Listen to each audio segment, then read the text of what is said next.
Essa é a segunda parte do Reino Fungi. Eu estou aqui explicando.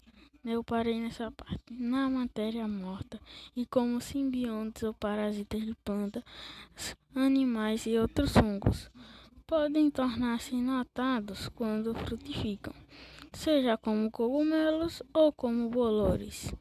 Como eu expliquei para vocês que os cogumelos venenosos são os únicos que são coloridos e os bolores que tem normalmente em pão, na massa do pão. Os fungos desempenham um papel essencial. Pessoal, eu também vou falar sobre o reino Plantae também. Mas, continuando, os fungos desempenham um papel essencial na decomposição da matéria orgânica e têm papéis fundamentais nas trocas de nutrientes.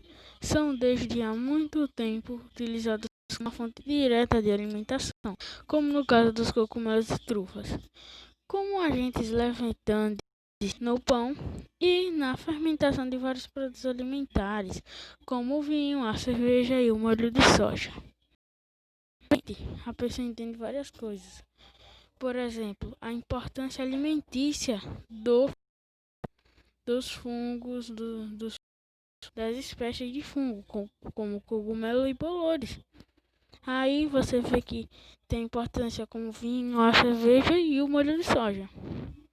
Desde a década de 1940, os fungos são usados na produção de antibióticos e, mais recentemente, várias enzimas por fungos são usadas industrialmente e em detergentes. São também usadas como agentes biológicos no controle de ervas daninhas agrícolas. Muitas espécies produzem compostos bioativos chamados micotoxinas, como alcaloides e polissacarídeos, que são tóxicos para animais e humanos. As estruturas frutíferas de algumas espécies contêm compostos psicotrópicos, que são consumidos recreativamente ou em cerimônias espirituais tradicionais. Os fungos podem decompor materiais artificiais e construções e tornar-se patogênicos para animais e humanos. O que é um fungo patogênico?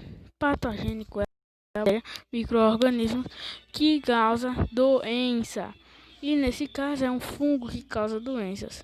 As perdas nas colheitas devido às doenças causadas por fungos ou a deterioração podem ter um impacto significativo no fornecimento de alimentos e nas comidas locais e nas economias locais. Abrange uma enorme diversidade e taxos com ecologias, estratégias de ciclos de vida e morfologias variadas, que vão desde os quitrídeos aquáticos unicelulares aos grandes cogumelos. Contudo, pouco se sabe da verdadeira biodiversidade do reino fungi, que se estima incluir 1,5 milhões de espécies, com apenas cerca de 5% destas econômicos pioneiros do século XVII e XVIII, efetuados por Linneu, Christian Hendrik Persson e Elias Magnus Fries. Os fungos são classificados segundo a sua morfologia e características como do esporo ou características microscópicas, ou segundo a sua fisiologia.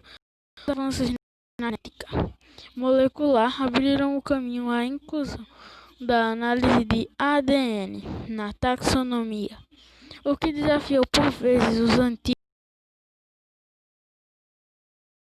e outros traços. Estudos filogenéticos publicados no último decênio têm ajudado a modificar a classificação do reino fungi, o qual está dividido em um sub-reino, 7 filos e 10 subfilos.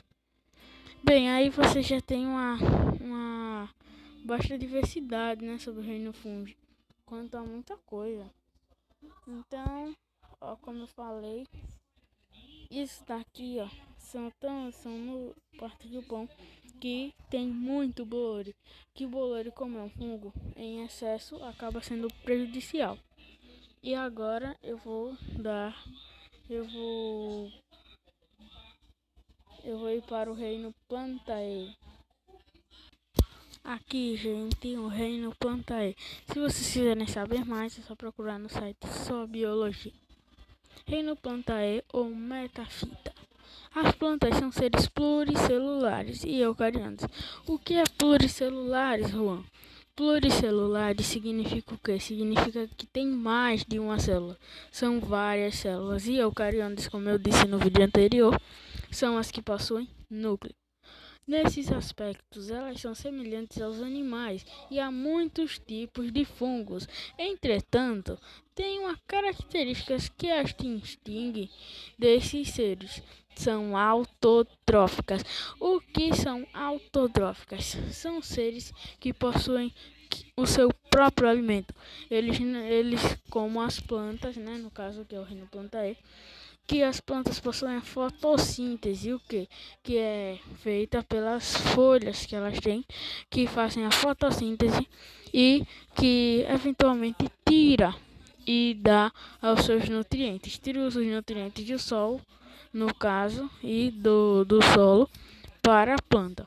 Como já vimos, seres autotróficos são aqueles que produzem o seu próprio alimento pelo processo da fotossíntese, utilizando a luz, ou seja, a energia luminosa. As plantas produzem a glicose, matéria orgânica formada a partir de água e do gás carbônico que obtém do alimento e liberam o gás oxigênio. As plantas, juntamente com outros seres fotossintetizantes, são produtoras de matéria orgânica, que nutre a maioria dos seres vivos da Terra, atuando na base das cadeias alimentares, ao fornecer o gás oxigênio. O que são cadeias alimentares?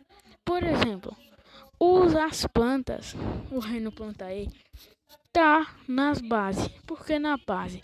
Porque eles são considerados os produtores.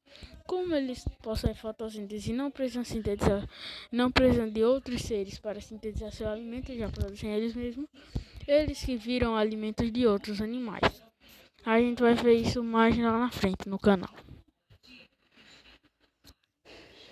Ao fornecer o gás oxigênio ao ambiente, as plantas também contribuem para a manutenção da vida dos seres que, assim como elas próprias, utilizam esse gás na respiração. As plantas conquistaram quase todos os ambientes da superfície da Terra. Eu vou parar o vídeo e eu vou continuar depois para falar mais sobre essa foto, ok?